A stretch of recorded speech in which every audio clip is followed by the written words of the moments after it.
একটা অদৃশ্য লাইন থাকে, যে লাইনটা অবধি আমার মনে হয় ইন্টারফেয়ার করা উচিত, আহ, যে লাইনটার পরে আর ইন্টারফেয়ার করা উচিত না বা করিও না আর কি।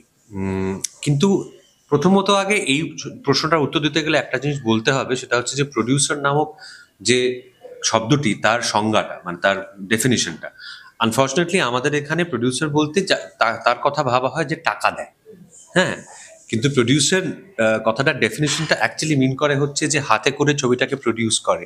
সে টাকা নিজের পকেট থেকে দিতে পারে, সে বাজার থেকে তুলতে পারে টাকা, ব্যাংক থেকে লোন নিতে পারে, কিন্তু তার রোলটা কিন্তু ইন্টারন্যাশনালি যেভাবে প্রডিউসার শব্দটা ডিফাইন্ড হয়, সেটা কিন্তু এসেনশিয়ালি একটা ক্রিয়েটিভ রোল, সেটা কিন্তু ফিনান্সিয়াল রোল নয়। আমাদের এখানে ফিনান্সিয়াল রোল ভাবা হয় জিনিসটাকে। তো আমরা অ্যাট রোড শো ফিল্মস আমরা চেষ্টা করেছি গত কয়েক বছর ধরে এই রোলটাকে একটুখানি, যে তার যে সঠিক ডেফিনেশন সেখানে যদি কাছাকাছি নিয়ে আসা যায় আর কি।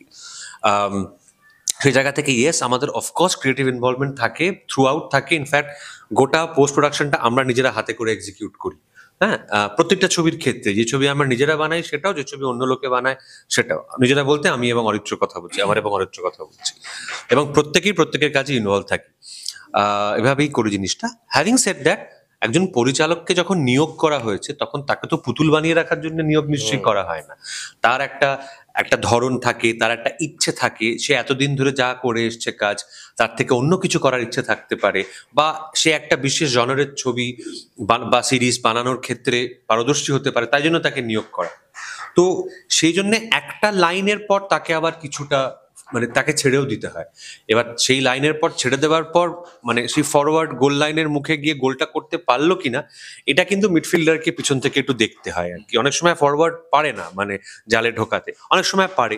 তো সেইটা না, it's a question of luck আর কি। তো সেই জায়গা থেকে ইনভলভমেন্টের প্রশ্নটা বা ইন্টারফারেন্সের প্রশ্নটা উত্তরটা এভাবে দিতে চাইবো। আর এছাড়া তুমি যেটা জিজ্ঞেস করলে যে কি মাথায় থাকে একটা ছবি, প্রথম যেটা মাথায় থাকে সেটা হচ্ছে যে একটা কোহেরেন্ট ছবি বানানো, একটা কোহেরেন্ট গল্প বলা। হ্যাঁ, আমাদের বাংলা ছবিতে আমার যেটা মনে হয় সাম্প্রতিক সময় আমরা অনেক কিছু দেখি বাংলা ছবিতে, কোহেরেন্সের খুব অভাব দেখি। মানে একটা ভাবনা দেখতে বুঝতে পারি আছে, ইচ্ছে আছে, স্বপ্ন দেখতে পাওয়া যায়, কিন্তু কোথাও গিয়ে এই ভাবনা স্বপ্নগুলো তো দর্শককে নাড়া দেবে না। মানে দর্শক তো একটা তার পয়সা দিয়ে টিকিট কেটে দেখতে গেছে ছবিটা, সে তো একটা কোহেরেন্ট গল্প শুনে দেখে বেরোতে চাইবে জিনিসটা থেকে, যেখানে তার একটা শুরু আছে, মধ্যে আছে, শেষ আছে, এবং তার মধ্যে লজিক্যাল কানেকশন গুলো মোরাললেস ঠিকঠাক, সব থাকে না, বাট মোরাললেস ঠিকঠাক। তো সেরকম একটা কোহেরেন্ট ছবি কিনা, সেটা যে কোনো জনর হতে পারে, সেটা রমকম হতে পারে, ড্রামা হতে পারে, থ্রিলার হতে পারে, হরর হতে পারে, যাই হোক কিছু হতে পারে। তো সেই কোহেরেন্ট হচ্ছে কিনা ছবিটা, সেটা আগে দেখি। দ্বিতীয়, তারপরে অফকোর্স তার মধ্যে কিছু বাণিজ্যিক ভাবনা থাকে, যেরকম আচ্ছা এই ছবিটাতে এই ধরনের জিনিস অনেকদিন হয়নি, করা যাক, কিংবা এই ধরনের জিনিস ইদানিং ওয়ার্ক করছে, করা যাক, যে কোনো একটা হয় আর কি। তারপর আসে একটা কাস্টিং এর ভাবনা, যে এটা কাদের নিলে এই এই এই মেট্রিক্সটা বা এই কাস্টিং সিচুয়েশনটা ওয়ার্ক করতে পারে আর কি। এরকম অনেকগুলো ভাবনা থাকে, তবে প্রাইমারি ভাবনা থাকে হচ্ছে রাইটিং, যেটা বললাম তোমাকে, যে আগে লিখি জিনিসটা আর কি। আমি আবারও বলছি, আগেও বলেছি, তোমার শোতেই বলেছি, যেটা হচ্ছে যে আমাদের এখানে ভীষণ চটজলদি লিখে কাজ হয় আমার মনে হয় আর কি। যে একটা কিছু লিখে ফেলা হয়, আর দারুণ গল্প, 15 দিনের মধ্যে উই গো ইনটু শুট আর কিরম একটা সিচুয়েশন হয়। এইটা খুব মানে ক্রিটিক্যাল মিস্টেক।